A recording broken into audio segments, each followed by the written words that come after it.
পোস্টটা নিয়ে ঢাকা বিশ্ববিদ্যালয়ে ঘটনাটা ঘটলো, সেটা যেভাবে ফ্রেমিংটা করলেন আবার নাসিরউদ্দিন নাসির ভাই, এটা মানে এই এই প্রজন্মকে অন্ধ মনে করার কোনো কারণ নাই, বা আমরা সানগ্লাস পরেও থাকি না, অন্ধ কোনো সানগ্লাস পরা থাকি না।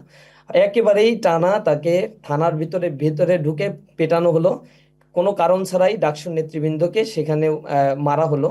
এরপরেও ডিফেন্ডটা করতেছেন যে সেখানে আপনারা গেছেন অভিযোগ দায়ের করার জন্য, অথচ স্পষ্টভাবে ফোন দিয়ে তাকে বলা হলো যে তাকে হত্যারও হুমকি দেওয়া হয়েছে। সে আজকে সংবাদ সম্মেলন করে সেই বিষয়গুলো বলেছে। এবং যে ভিকটিম, সে আসলে এই জিনিসটা করে নাই, এটা রিউমার স্ক্যানারে প্রকাশিত হয়েছে, কিন্তু ছাত্রলীগের এই ট্রাপের মধ্যে পা দিয়ে বারংবার ছাত্র দল এই যে কোনো কিছু বট আইডির মাধ্যমে ছাত্রলীগের পেজ থেকে প্রপাগান্ডা ছড়ানো হলে সেটা ছাত্র শিবিরের উপর চাপানো হচ্ছে।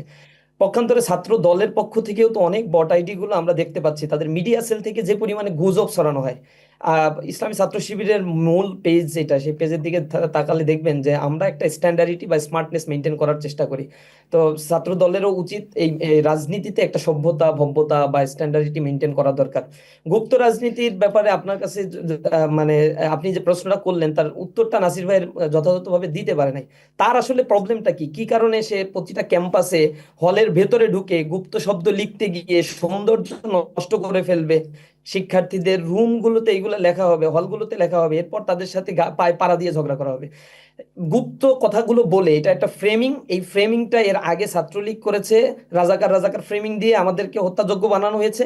এবং এই সাফারিংসটা ছাত্রদল কম কম ছিল না কোনো অংশে, তাদেরকেও রাজাকার বলা হয়েছে, তাদেরকে রাজাকারের সহযোগী বলা হয়েছে। এই এই ফ্রেমিংটা তাদের জন্য প্রযোজ্য ছিল, এবং এইটা করে তাদের পুরাতন বা পূর্বের নেতাকর্মীদের উপর অকথ্য নির্যাতন চালানো হয়েছে।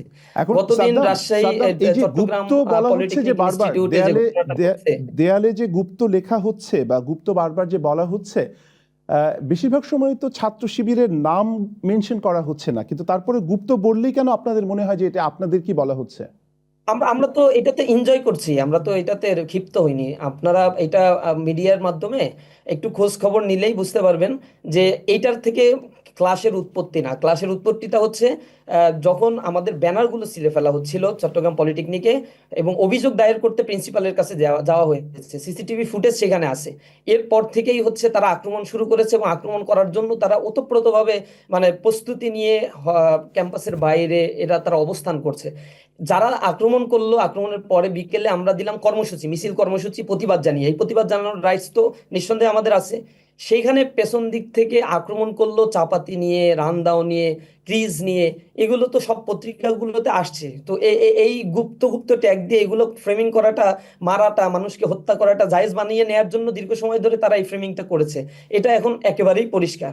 এবং একই চর্বিত চর্বণ বারবার ছাত্রদল যখনই টক শোতে আসছে বারবার একই কথা বলছে। কিন্তু আপনি খেয়াল করে দেখবেন তাদের 56টা কমিটি প্রকাশিত হয়েছে, যেখানে ছাত্রলীগের ছিল এখন ছাত্রদলে আসছে। মানে ছাত্রলীগের থেকে মারামারি করা, হত্যা করা, তারপরে হচ্ছে নানা ধরনের অপকর্ম তারা করেছে, এখন ছাত্রদলে পুনর্বাসিত হচ্ছে। এবং যারা এই মারামারির সাথে জড়িত আছে, গতদিন যেমন মির্জা কি যেন, মির্জা একটা নাম, যার হাতে চাপ রামদাও পাওয়া গিয়েছে, সে মানে কথা প্রসঙ্গে তার ব্যাপারেই সহসভাপতি তাদের একজন টকশোতে, একটা টকশোতে দেখলাম আমাদের ফরহাদের সাথে বলছে সে একদিন ছাত্রলীগ করতো, আওয়ামী লীগ করতো, এখন নাকি জামাত করে।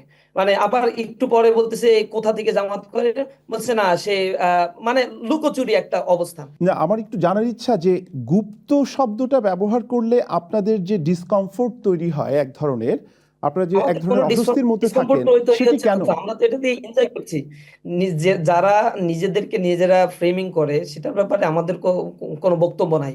তো তাহলে গুপ্তর এই সংজ্ঞা যে তারা যা যে দেয় কারণে, সেটার সাথে তাদের সাথেই বেশি মিলে।